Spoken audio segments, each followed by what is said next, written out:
आपको मिलेंगे सबसे पहले एपिसोड 4 हमारी YouTube चैनल दर्दनाक चीख। FM स्टोरीज, इसीलिए जल्दी से विक्रम की धमकी से डरने के बजाय यश बूढ़े राजू से मजाक करने लगा।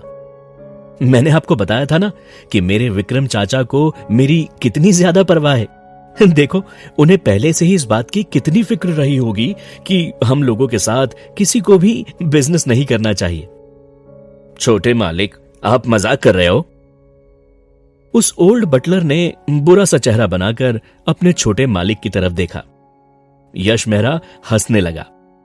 उसने इस बारे में हंसने के सिवा और कुछ भी नहीं कहा। उसके दिल में अपने उस ओल्ड बटलर के लिए कुछ इज्जत थी, हो भी क्यों ना। फ्लैशिंग गोल्ड बिजनेस ग्रुप को अपनी आंखों के सामने यूं बिखरता हुआ देखने के बावजूद भी उस बूढ़े बटलर ने अपना बेस्ट अटेम्प्ट किया। उसने हर वो कोशिश की जिससे वो महेंद्र मंडल को परेशानियों से बचा सके। वो पहले ही अपनी बटलर की ड्यूटी से परे जाकर महेंद्र मंडल की मदद करता आ रहा था। विक्रम ने अपने भतीजे महेंद्र से कहा, अच्छा बच्चे, इतना ज्यादा ढोंग मत करो और यह भी बताने की कोशिश मत करो कि तुम्हें इन सब चीजों से कोई मतलब नहीं है। हमें इन सब के बावजूद भी बिजनेस के बारे में बात करनी पड़ेगी। हालांकि यहां तक कि विक्रम की चमड़ी बहुत मोटी थी, लेकिन फिर भी यश मेहरा, जो अब महेंद्र मंडल के शरीर में था, उसने जिस तरह से विक्रम को ताने मारे थे, उसका मजाक उड़ाया था, उससे विक्रम खुद को गुस्सा होने से नहीं रोक पा रहा था। विक्रम ने अपने उस भतीजे महेंद्र मंडल से गुस्से में कहा, तुमने पहले ही इस कॉन्ट्रैक्ट को देख लिया है जिसमें तुम्हारे पिता ने मुझसे 8,000 सोने के सिक्के उधार लिए थे। मैं तुम्हारे लिए 2 रास्ते बताता हूं। एक रास्ता तो यह है कि तुम अभी के अभी डायरेक्टली मुझे वो पैसा चुका दो, और दूसरा रास्ता यह है कि तुम अपना मकान बेच दो और मेरा कर्जा चुका दो। मेरे पास इतना वक्त नहीं है कि मैं तुम पर उसे यूं बर्बाद करूं। मेरे पास खुद के भी कुछ काम हैं जो मुझे करने हैं। अच्छा यही होगा कि तुम मेरा वक्त बर्बाद ना करो। यश मेहरा ने तुरंत जवाब देते हुए कहा, जहां तक कि घर की बात है तो मेरी तरफ से डेफिनेटली नहीं है। यश ने ताना देते हुए विक्रम से कहा, जो पैसा आप मुझसे मांग रहे हो वो बिल्कुल फेयर है।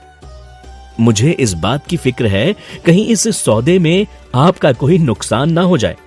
अब पुराने दिनों की बात की जाए तो उस वक्त इस घर को 1 लाख सोने के सिक्कों में खरीदा गया था, तो फिर 8,000 सिक्कों में इसको खरीदा या बेचा जाना तो बहुत ही ज्यादा फेयर हो जाएगा। हाँ?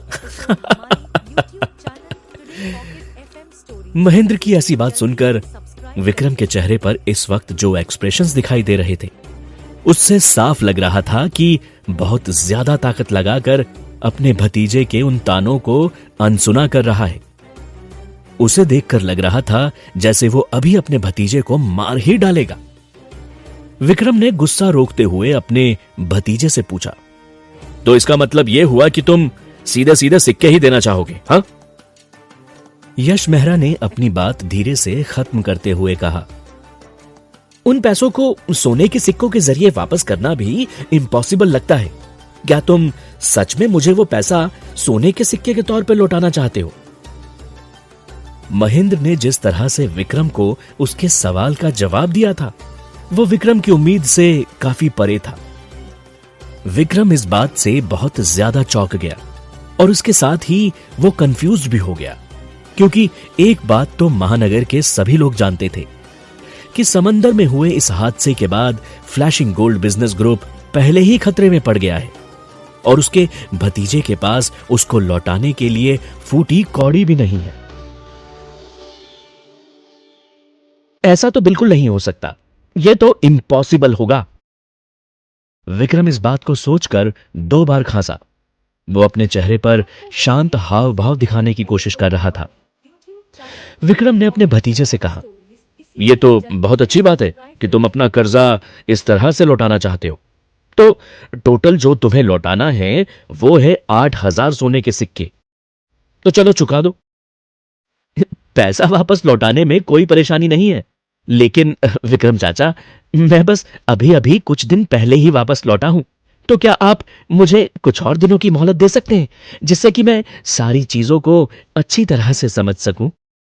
नहीं तो मुझे कैसे पता चलेगा कि कोई हमसे हमारे पैसे को लेकर कोई धोखा तो नहीं कर रहा? यश ने विक्रम से आगे कोई धोखा तो नहीं कर रहा? यश ने विक्रम से आगे कहा। सॉरी विक्रम अंकल, मैं ये बात बोलने की कोशिश नहीं कर रहा हूं कि आप मुझे पैसों को लेकर कोई धोखा देने वाले हो। क्या तुम मेरा मजाक उड़ा रहे हो? अपने भतीजे के मुंह से ये बातें सुनने पर विक्रम के एक्सप्रेशंस अचानक से बहुत बुरे हो गए। उसने यश की तरफ बुरी निगाह से घूरते हुए अपनी बेसुरी आवाज में चिल्लाना शुरू किया, जिमी, जल्दी अंदर आओ, क्विक! कहां मर गए? विक्रम के चिल्लाते ही एक बहुत बड़े कदकाठी वाला आदमी कठोरता से कमरे में अपने साथियों के साथ आ गया। उनका लीडर एक गंजा आदमी था। इसके साथ ही उसके चेहरे पर एक बड़े घाव का निशान था और उसकी आंखों में कुछ बुरा करने की चमक साफ दिखाई देने लगी। उस बूढ़े बटलर राजू ने डर और गुस्से से कहा, विक्रम। जब उसने देखा कि उन गुंडे लोगों की गैंग उसके घर के अंदर दाखिल हो रही है, तो उस वक्त ओल्ड बटलर के एक्सप्रेशंस भी और बुरे हो गए और अपनी उम्र की परवाह किए बिना ही वो उन लोगों के रास्ते के बीच में खड़ा हो गया। बटलर राजू ने गुस्से से कहा, विक्रम, तुम अपनी हद से ज्यादा आगे बढ़ रहे हो। जब तक हमारे मालिक जिंदा थे, उन्होंने तुम्हारे साथ बहुत अच्छा बर्ताव किया, लेकिन अब सिर्फ 8,000 सोने के सिक्कों के लिए तुमने सचमुच ऐसे गुंडे जैसे लोगों को हायर करके यहां लाने की हिमाकत कर दी। बूढ़ा बटलर राजू महानगर में कई सालों से रहता आया था, तो वो ये कैसे नहीं जानता कि ये जो लोग अभी कमरे में दाखिल हुए हैं वे किस तरह के लोग हैं। वो सभी बुरे और लुच्चे बदमाश किस्म के लोग थे, और खास तौर पर वो जिमी। उसके पास अंडरवर्ल्ड का पावर था। उसके गैंग का नाम रेड स्कॉर्पियन था और वो गैंग एक लोन देने वाले ग्रुप की तरह काम किया करता था। पर पिछले कई सालों से ये गैंग लोगों का पैसा वसूल कराने का भी काम करने लगे थे। दर्जनों से ज्यादा लोग उनके हाथों से मारे जा चुके थे। एग्जाम्पल के तौर पर उसमें से ज्यादातर लोग ऐसे थे जो कि अपना बकाया पैसा नहीं चुका पाए थे। जिमी ने उस बूढ़े बटलर से कहा, तुम भाड़ में जाओ सन की बुड्ढे। जिमी कैसे उस बूढ़े आदमी को अपनी आंखों के सामने बर्दाश्त कर सकता था, जबकि उसने विक्रम से एक वसूली के लिए फीस ले ली थी।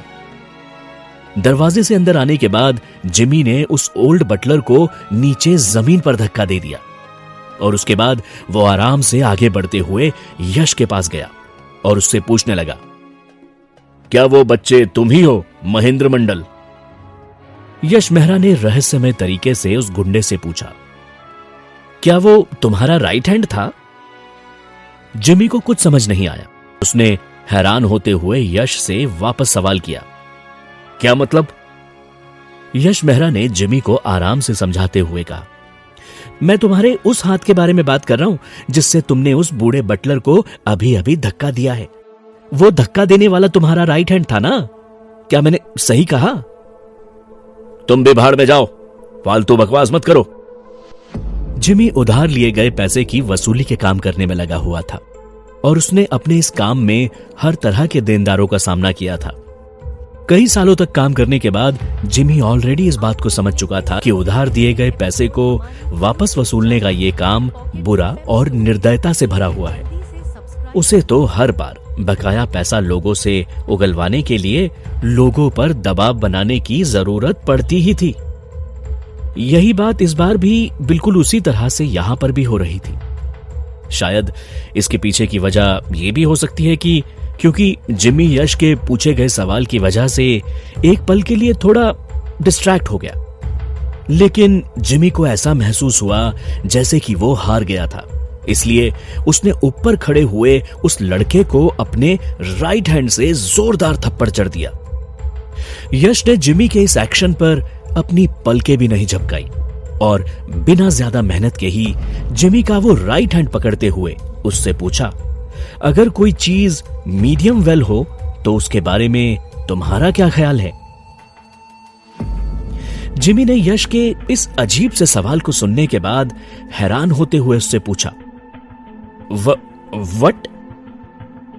उन दोनों के बीच में जैसे ही ये सवाल जवाब हुए, उसके तुरंत बाद अचानक एक दिल दहलाने वाली चीख वहां सभी को सुनाई दी। तो किसकी हो सकती थी ये चीख?